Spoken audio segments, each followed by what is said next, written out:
Ready? Call the November 5th board meeting to order. George, could you take roll? Colonel Evans? Here. Mr. Grozen? Present. Mrs. Ludwig? Here.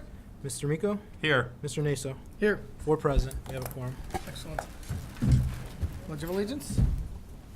Pledge of allegiance. Allegiance to the flag of the United States of America and to the republic for which it stands, one nation, under God, indivisible, with liberty and justice for all.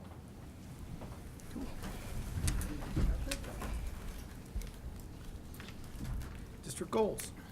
We always discuss our district goals every meeting. I'll keep it short because it's going to be a short meeting. Student achievement and financial prudence, that's what we do, and that's what we're always going to do. So we're on it. Public comment? We don't have one. Good deal. Moves us to the treasurer's report. I just have one item for tonight, and I just wanted to provide an update to the board and community about, in the past couple of weeks, there was news in the paper regarding Senate Bill 208, which was kind of an amendment to the governor's budget, which gives districts funding back for the TPP loss. So I prepared a short presentation. I'm going to move to the podium to kind of go through the impact and how it affects us.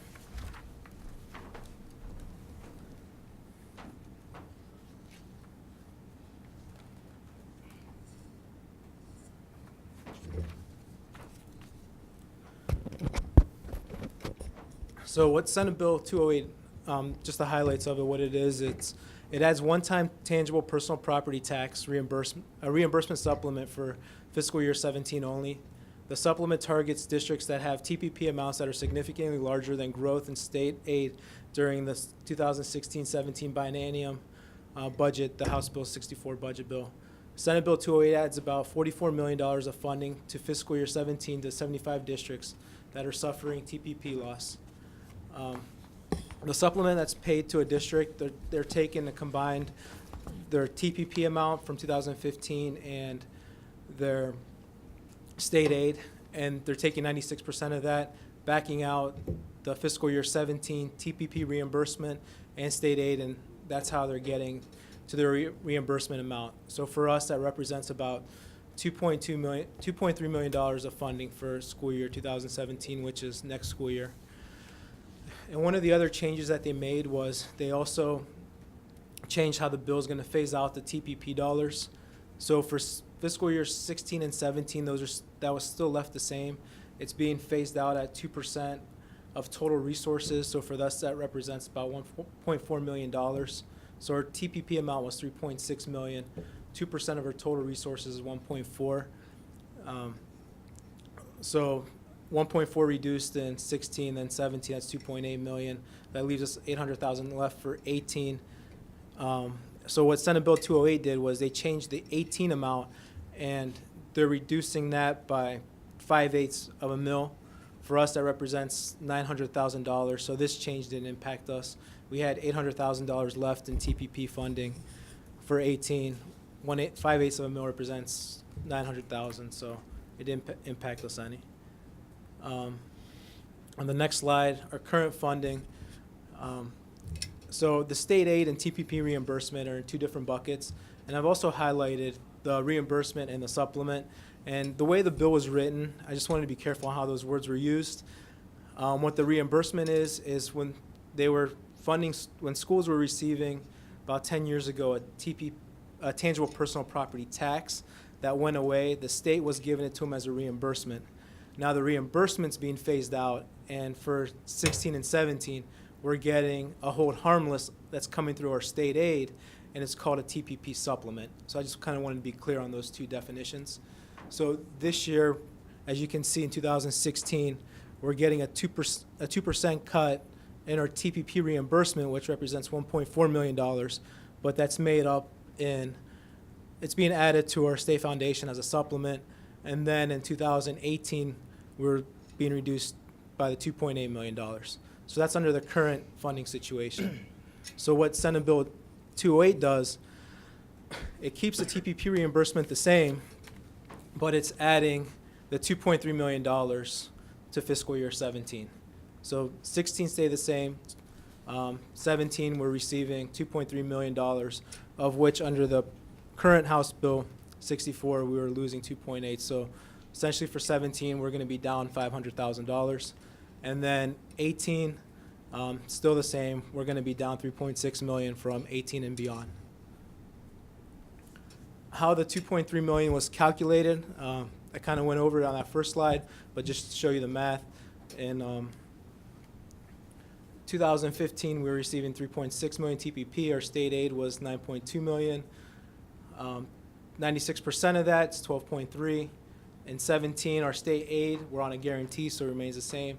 9.2. Our TPP reimbursement is 800,000. Subtracting 10 million out of there, and that's where the 2.3 million was calculated for fiscal year 17. Just to show you the math on the phase out, for 17 we have $800,000 left. The amount of 1 mil represents $1.4 million. 5/8 of a mil, or 62%, is 886,000. Our reimbursement, 859 less the 886, which is the zero.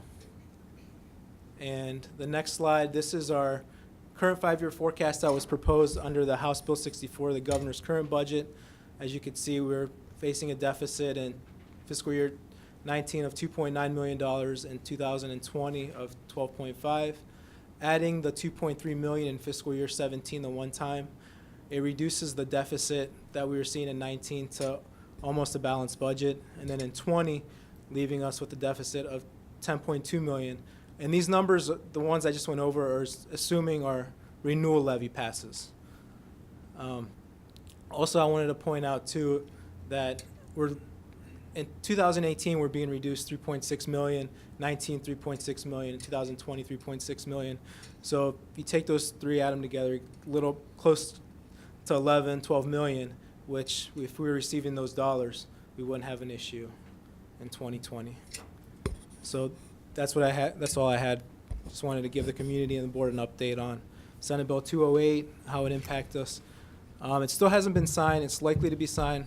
My early interpretation was supposed to be signed early this week, but I think with Governor Kasich on the campaign trail, it just hasn't been signed yet, but it's more than likely to be.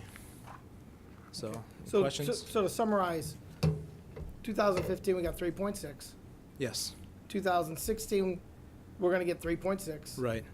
2017 we're going to get 3.1. Right. And then in 18 we'll get 0. Right. And So- beyond. And so governor hasn't signed it yet. Right. We're very appreciative of legislators, both in the Senate and the House, who worked to refund some of the money. Right. And we appreciate it, but we still lost $500,000. And then it Correct. goes away. So, Yes. I mean, we're very thankful for that. But we still lost $500,000 and then 3.6 the year after. And it does give us time to react and to Right. adapt. So And- we're thankful for that. And also to the governor's, the state budgets, the governor's budget's on a biennium, so every 2 years. So 2018 is going to be a new budget bill for the governor. So it also gives us an opportunity to advocate for those dollars as well. Right. So, When this all started, somebody told me, it's just a game. They're going to take your money. They're going to tell you they're going to take your money. Then everyone's going to complain. And in the end, they're going to give you part of it back, but not Right. all of it back. And you're going to be thankful for that. And I'm like, I am thankful for all the hard work that Mr. DeVille and Mr. Patton did. I'm very thankful for all that work that they did. But I'm not thankful that I lost $500,000. Right. And to Richard's point that he's made several times, is that we have to stop this game. We've got to figure out how to fix the budget and how the funding works so that we're not, always reacting knee-jerky, doing all these things, because we want to set a long-term plan that we can stick with and live within our means. But when your means change, it gets very difficult to keep that going. So we just need to get that fixed. Richard? I'm just going to echo Carl's comment because it basically is what I wanted to say. It seems like every 2 years we do this dance, and it's a bit of theater. The steps are to the first pass is these draconian cuts. Everybody shakes the torches and screams real loud, and then they come back and say, okay, the cuts won't be as bad as the first pass, and they give it back. But the trend is always smaller and smaller cuts and slower cuts. The dance this time around was on the TPP reimbursement. Strongsville has been on the guarantee for a number of years. The first pass at the governor's budget was to take us off the guarantee and the TPP reimbursement. The guarantee came back, and then they played games with the TPP. The 3.6 mil drop in fiscal year 18, that was there in all of the budgets. Right. And again, that kind of cliff, speaking from a board perspective, the thing that we need is predictability. If we're supposed to manage and supposed to manage well, we need to know what to expect. So I would thank the community for making sure their voice was heard, our collective voice was heard with both Representative Davila and Senator Patton, but we need to continue that conversation, or else we're just going to be doing the same thing in 2 years. The time for the legislature to address this issue is now, well in advance of that 2-year biennium budget, because otherwise you get to that point where you just have a window and everyone knows you have to have a budget on June 4th. So you cobble together some decisions and move forward. It would be nice to move away from that. But the idea of a 3.6 million cut is, you know, again, difficult to imagine how we're going to deal with that. Not so much because it's 3.6 million, but because the message from Columbus is, we're going to cut you 3.6 million because your residents have the money. Go get it from them. That doesn't sit well with me. I'm sure it doesn't sit well with the taxpayer. There needs to be a more reasonable answer. But obviously, as Carl said, we should say thank you and be polite, but continue that message that this does not work for Strongsville. And that's it. Well, please. A local famous politician once said that the purpose of state government is to medicate, incarcerate, and educate. And from my perspective, having cable television in the prisons, having any other creature comforts in the prisons is certainly something that could be sacrificed long before the education for our kids. So I would advise or ask all the community to keep up the feedback and the, I won't say pressure, but pressure on our legislators to let them know that these kind of draconian cuts are not going to flush with the city of Strongsville or any of our neighboring communities, and that we need to make sure that they hear us loud and clear to be responsive to what our needs are, because our kids are what we're here for the future. And I think there's a lot of places elsewhere in the budget that they could find some money rather than taking support away from the schools. Thank you, Duke. Daniel, I Duke? think you've all set it up. Thank you. And that concludes my report. Cool. That brings us to Superintendent's report. Mr. Ryba. Thank you, Mr. Naso. At this time, I'd like to ask Vicki Turner, Supervisor of Instructional Technology, to come up. As we've talked about throughout the year, we've made a tremendous amount of growth and enhancements to our technology program, and Vicki's going to share with us an update about our technology literacy throughout the district. Vicki. Thank you, and good evening, everyone.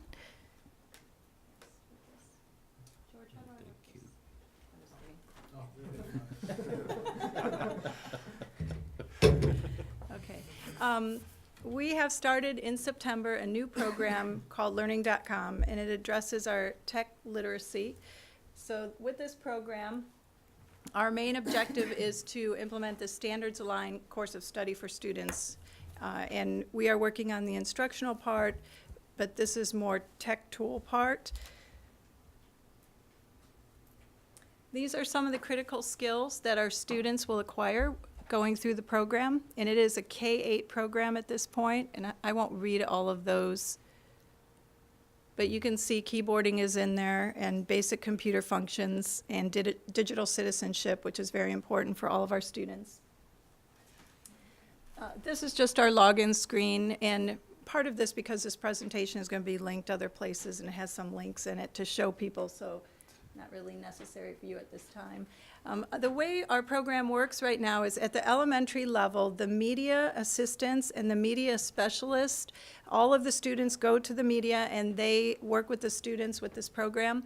The Chromebook, they have a Chromebook cart that's set up for them, and they go once a week for a half an hour, every grade level. So it's all scheduled. At the middle school level, they still go a half an hour once a week. They go during their AA time, they go in a computer lab, or they're going in the reading rooms.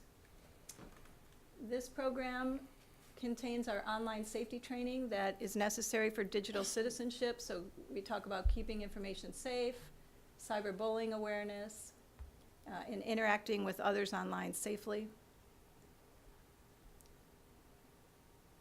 And again, this is something that I also show to parents and students.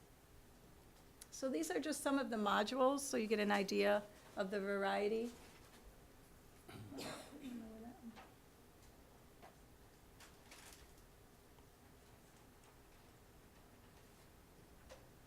And we have what's called a forced curriculum at the elementary level, which means they go through a module and they have to have an 80% to go to the next module, which most of our students are doing very well with the modules. The spreadsheet one was one when we saw the third grade, and I don't know if we have time to go into it, but if you get a chance, or if you're in any of the schools, I'd love to show you. The third graders are learning how to enter data in a cell. They're learning all the terminology.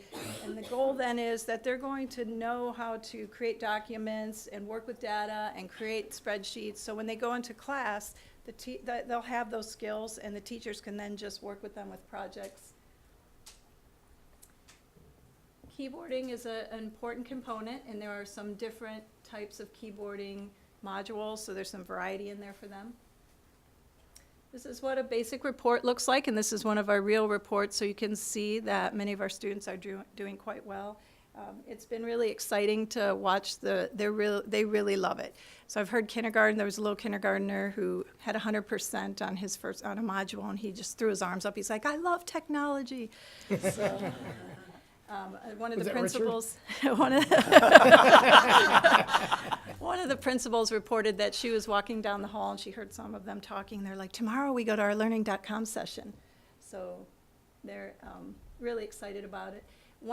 This program also helps us to meet our E-rate criteria, that the state gives us a certain amount of monies, and in exchange for that, we have to, and we should anyhow because it's the right thing to do, teach our students about online safety and cyberbullying.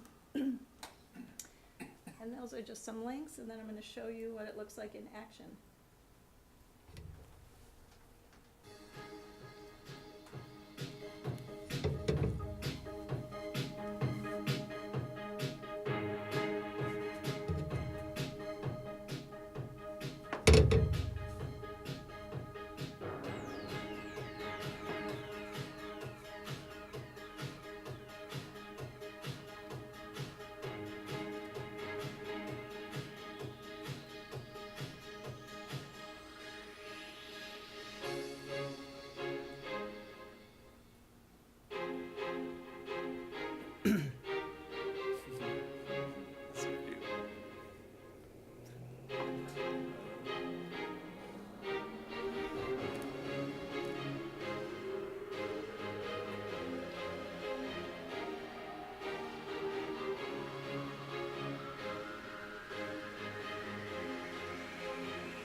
Cheating already.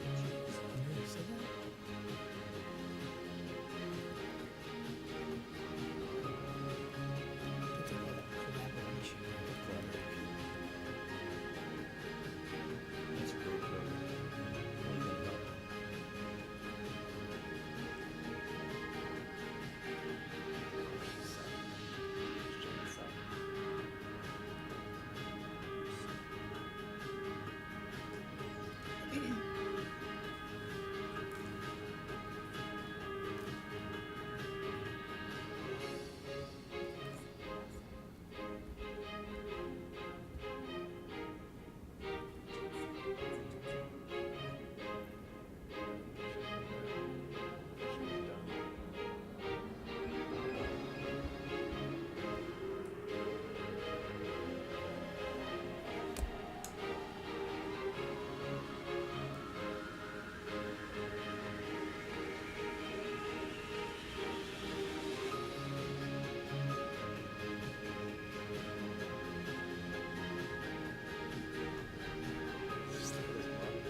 We're very excited about this program, and our students are going to be very tech savvy very quickly.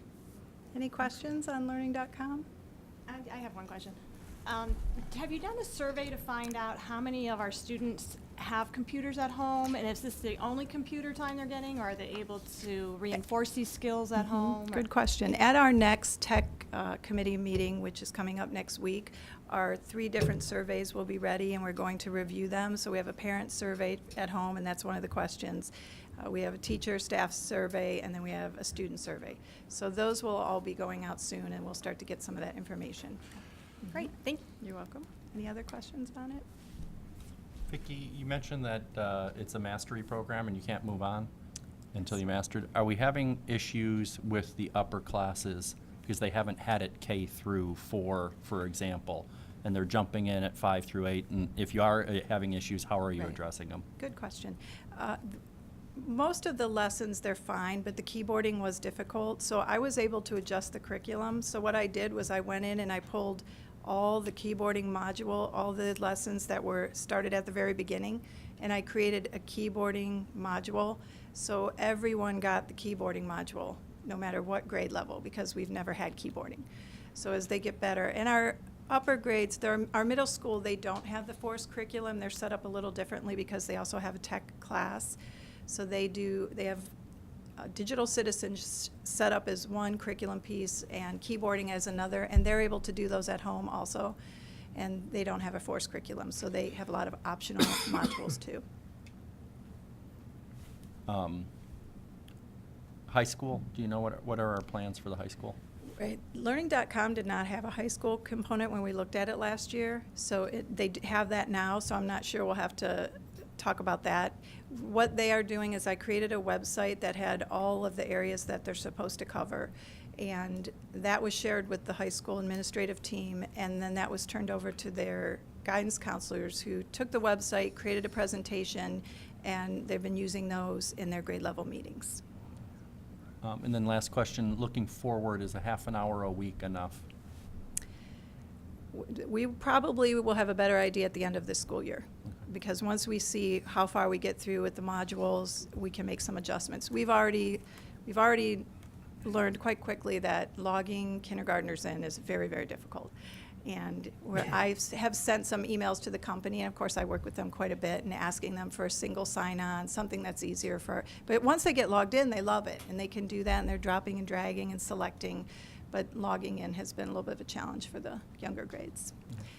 This program also has a teacher PD component, and I was going to start setting it up, but when I contacted the company, they asked me to wait because they said some of the modules they thought were a little outdated, and they wanted to upgrade it all. Once that's finished, all of our staff, anyone in the district who wants to as an adult, can also go in and they can go through tech modules. So, Thank you. you're welcome. Thank you very much. Thank you, Vicki. And I know we've talked about this with the board and also Vicki and I through different groups we meet with, but to see that video and where our district has come in a short time in terms of integrating clear and systematic technology instruction for our students, K to 8, and also our high school offerings as a part of the program of studies. I mean, it truly is something to be proud of, what we've been able to accomplish. So I appreciate and thank Vicki for her leadership in that area. And I also thank our media assistants and our media specialists and our teachers that have opened up to take this calculated risk. You know, you put a new program in like this, you can't figure out every aspect of it. And what we shared with them is, you know, Vicki has a saying of "we will not fret," and really saying, you know, let's try this, let's learn together, let's grow together, and they truly have done that, and they've embraced it, and I thank them from the bottom of my heart, because it's been a success because of their collective efforts. And now, as we've talked about, it's evolving, and the program, how we implement it this year, will be different how we implement it next year, because of that learning and that growth that's occurred. And, you know, as Vicki said, we've learned some things that we don't want to repeat, but we've also seen some great successes with how our students have taken off on that. So thank you, Vicki, for your information there. Moving on to curriculum, 2 items for your consideration. The first one is student-teacher placements. We have 2 student teachers, both from Baldwin Wallace. Alicia Dawson at Albion Middle School with Jamie Lynn Hain, and Hillary Zacharias at Strongsville High School to be assigned to Tracy Harrison. On number 2, we have student-teacher methods placements. Again, both Bald and Wallace. These are shorter placements, so this is what our college prep students do before they go to full student teaching. Alyssa Hobson at Albion with Katie Bean, and Marissa Bedard at Center Middle School with Chris Chidsey. Any questions on curriculum? All right, student services, 2 items for your consideration. First is an agreement found in Exhibit A for Kids Link Neurobehavioral Center for placement of a student with disabilities. The student will start with approval or started on November 2nd, 2015. The tuition, as stated there, is $60,000 for the year with a one-time setup fee for a total of $1,650. And that could be found in Exhibit A. And then finally, under student services, under number 2, we have a settlement resolution found in Exhibit B for your consideration. And Mr. Naso, that does require a separate vote. All right. Item 7, settlement resolution. Do I have a motion? So moved. Thank you, Second. Duke. Thank you, Jane. Any discussion? I think we've discussed this. Go ahead, Richard. Oh, I thought you had a question. We've discussed this quite a bit, and we know the details. So we'll take a vote. Colonel Evans? Yes. Mrs. Ludwig? Yes. Mr. Miko? Yes. Mr. Naso? Yes. Motion passes. Any questions for student services? No. Oh, Cameron, Yes. and I apologize, I just noticed this, but the agenda is showing 60,000, but the exhibit is showing 72,000. That's given a yearly figure. If you look at the bold print underneath, it does stipulate that for the 15-16 school year, it will be a $60,000, so, Thank you. yeah, you're welcome. That is confusing, Mr. Miko, I saw that as well. With that, Mr. Naso, that concludes my report. Thank you. That brings us to the consent calendar. All items with an asterisk will be approved in one vote. Do I have a motion? So moved. Thank you, Duke. Second. Thank you, Jane. Any discussion? Nope.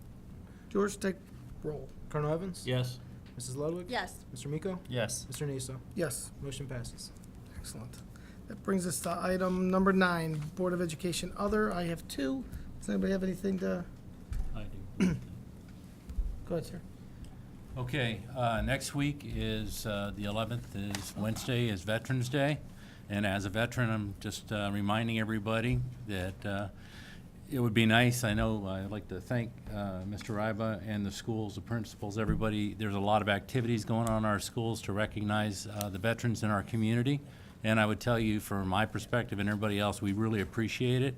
And I would tell you one more thing. I said, I think I said this last year, if you can read, thank a teacher. If you can read in English, thank a soldier. That's all. Oh, thank you. Thanks. And thank you, Colonel Duke, You're for welcome. keeping us safe. I appreciate it. My 2 items are, the first one, I just wanted to thank Erin Green. At one of the meetings, a couple of meetings ago, I asked her if she could put together a summary on curriculum that would explain the difference between AP courses and advanced placement and the other options that we have with college course study with those different options. And if you go into our website and you look under, I believe it's under curriculum, you can find that, and it's a 2-page summary. And as you're, trying to distinguish between what's best in those categories can be confusing, especially when you're just coming into the high school and you're just starting to think about those courses. It's very helpful, so I want to thank her for putting that up there. And anybody else who's as confused as I was on some of those items, it's very helpful. My wife and I both read it, and we wanted to thank her. Last, I just wanted to thank the voters. They returned Jane, Richard, and myself to the board. We were unopposed, but I just wanted to thank the people for returning, and the consistency is very important. I mean, this board is committed to doing the best we can for the students. Do we do everything right? No, we don't. But I know that in the heart of every board member, even George is not here tonight because he has business concerns, but we are all committed to doing our best, living by those our 2 goals of student achievement and financial prudence. And the consistency part is very important. I don't think we want the same people sitting in these seats forever, for 20 years. I'm not so sure that's good.